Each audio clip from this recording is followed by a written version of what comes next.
How you doing, YouTube? Matt Massive Beer Reviews, back with a little bit of cream ale up in this piece in the form of Civil Life Brewing.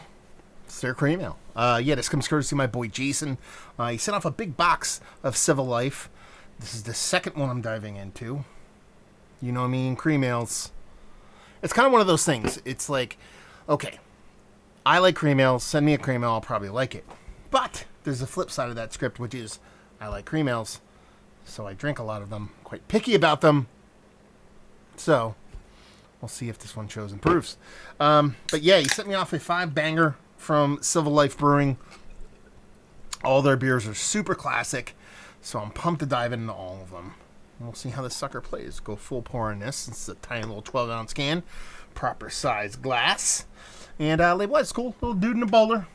Yeah, I can get down with it. And yeah, she looks the part of a cream ale. Again, maybe just a skosh darker. That's the way the Vienna Lager kind of came off for me. A little darker than what I'm used to when it comes to a cream ale. Yeah, nice kind of soft carbonation, but the head dissipated really quickly.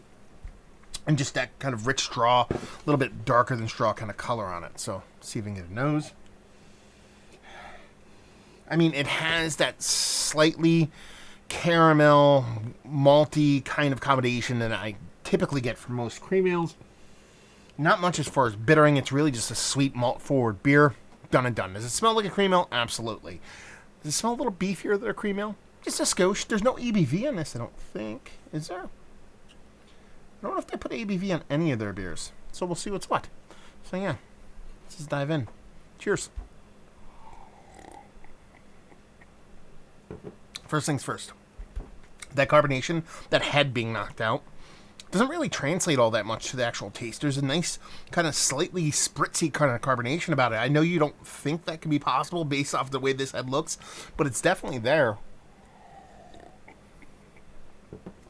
It has that mixture of that kind of, what would this be? Like 2-row, kind of, just a touch of Maris Otter.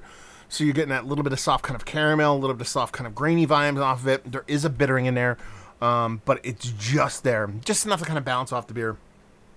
And then that little pop of caramel, the level of caramel that's coming off here is not quite indicative of what I typically get from a cream ale.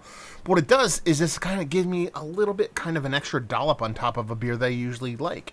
This is going to be very similar to that, to the Vienna Lager. And that the Vienna Lager ended up kind of skirting into a little bit of Bock territory because it just had a little bit extra maltiness to it. And that's where this one lies too. This has all the bits and pieces of what you'd expect from a cream ale, except with that added little kind of caramel bonus on top of it. More often than not, you add that on there, it kind of gets a little bit too heavy-handed. The beer kind of gets away from itself, and you're just kind of like, okay, I like it, but it's not really a cream ale. This is kind of like the partly sunny, partly cloudy argument. You know, those ones that get a little bit ahead of themselves end up being, okay, not so much a cream ale. This actually still drinks like a cream ale. It just has that little bit extra kind of maltiness to it, a little bit extra kind of richness to it. So it's almost like a tweaked version of a cream ale. Yeah, I like it. I think it's fun. It's tasty. Reminds me more of like Oktoberfest Marzen beer than cream ale. But I love those too. So I'm going to sit here and BJCP nerd it and tell you that it's off. It's not to style. I don't do those kind of things that I say. Is it a tasty beer? Yes. Is it a cream ale? That's up for debate. But in the grand scheme of things, I think it's tasty, well done stuff because there's really nothing as far as off flavor on this. It's just a malt driven with a subtle little bitterness with a little dollop of kind of that caramel on it to make a little tasty little bevy. What's the ABV on it? I have no idea. I'm guessing it's 5.2. We'll have to look it up sometime after the review's over. I don't like doing my computery stuff while I'm filming reviews. So, yeah, there you go. Pretty tasty stuff. Let's talk about it. It's one of the better cream ales I've had as of late. It's worthy of being in a conversation. It's far enough removed that I can't really throw it towards the top because it's not reminding me of a classic kind of cream ale, but it's tasty nonetheless. Value and availability, no idea. Jason, let us know what's what when it comes to Civil Life and what they do as far as distribution. You would assume 12-ounce cans, classic beers. They would be readily available. And leave you with, if you like what we like this beer. If you like Oktoberfest beers, you like cream ales, and you want to meet somewhere in the middle, that's where this beer kind of lands for me. Not necessarily a bad thing. So if you dig those kind of beers, you'll dig this. There you go. Another review in the books. Hopefully you guys enjoyed it. Down there if you want to talk about it. Massive Beers. If you want to check me out doing the social media stuff, Beer Massive. Want to check me out doing the whole podcasting thing, and hopefully you guys enjoyed the review. Hopefully you're enjoying a little cream ale right now. We'll see you next time. Cheers.